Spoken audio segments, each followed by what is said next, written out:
Welcome to Podcast. Thank you for joining us.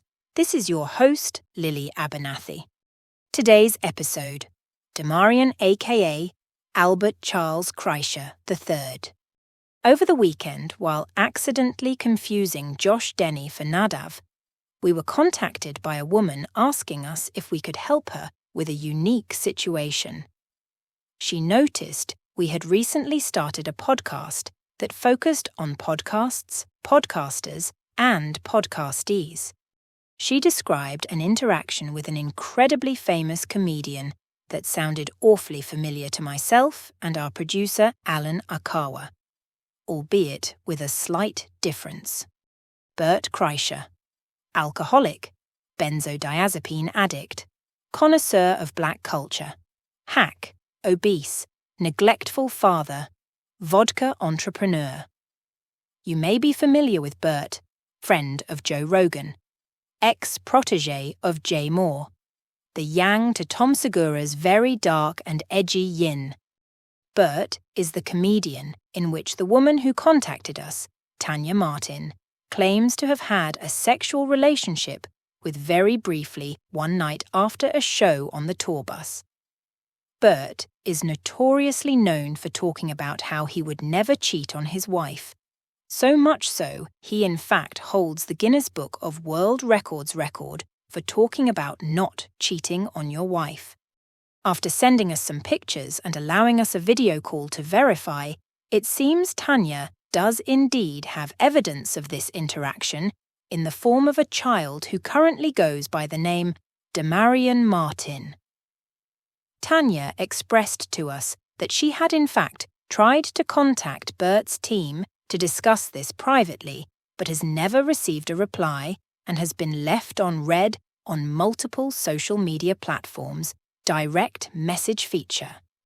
We would now like to play the clip of the interaction in which Tanya shared with us that Bert has talked about multiple times on podcasts, in which he claims to have not slept with an unnamed woman. Please note that we have never heard of the other two comedians Bert is discussing the story with, and if we knew their names, we would have mentioned them here.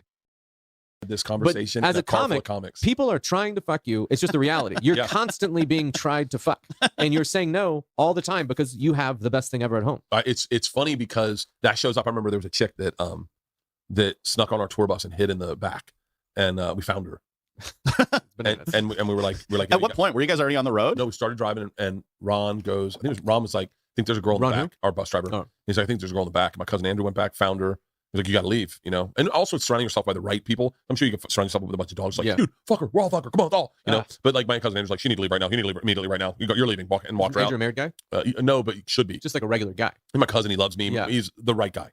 And she was like, "Bert," and I was like, I really appreciate that you like what I do, but I'm married and I'm faithful. I've said that ad nauseum on stage. And you should know that. At this point, you should know that I'm not cheating.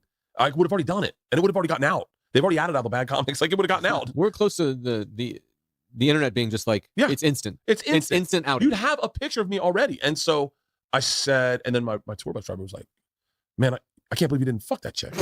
And I was like, "Oh, well." And then the next day we're driving and he goes, "Bert, can I tell you why you're a man of good fortune?" I was like, "Why is that?" And he goes, "Because you say no to that sweet ass pussy." I go, "Well, it's pretty easy, Ron." And he goes, "No, man. I don't think it's easy. I think you did something difficult even if you don't realize Well, it. it's not until you get the thing you got to realize, you got to keep checking yourself and putting yourself, because there are times of like, I think for every man, I hope this doesn't come out wrong. My dad cheated on my mom, right? And I never understood it. And it wasn't until recently that I understood it. And I understood it in a capacity of a woman wanted to have sex with me, and she was extremely beautiful. And I realized what was at stake: my marriage, my family, my life, everything I have, versus this thing that was going to end in fucking 30 seconds. It's Michael Jordan playing $100,000 a hole versus a guy that's mortgaging his whole life on one hand of poker. Yes. And I opted out, and I said, I really appreciate it. Thank you very much. That's not who I am. And I had this epiphany where I realized, oh, if you're just a dude who is maybe runs a paint company, right? And you're in Vegas for the weekend, and you're with your boys, and you got your chick, and you're happy, but all of a sudden something really special shows up, and you're looking for the sparkle, right? And and all of a sudden it's there, and it says, "I want to fuck you." It's got to be really hard at 50 or 49 to say, "I'm good."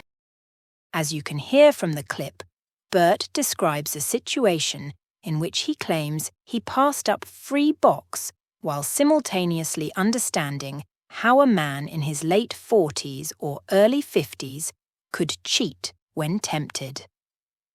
We will now play the original message that Tanya sent us. Lily, I hope this message finds you well. I'm contacting you today with a heavy heart and a deep sense of responsibility regarding my son, Damarion Martin, also known as Albert Charles Kreischer III. It's difficult for me to put into words the mix of emotions I've experienced, as the woman from the story that Bert mentions, the one he claims he didn't have sex with.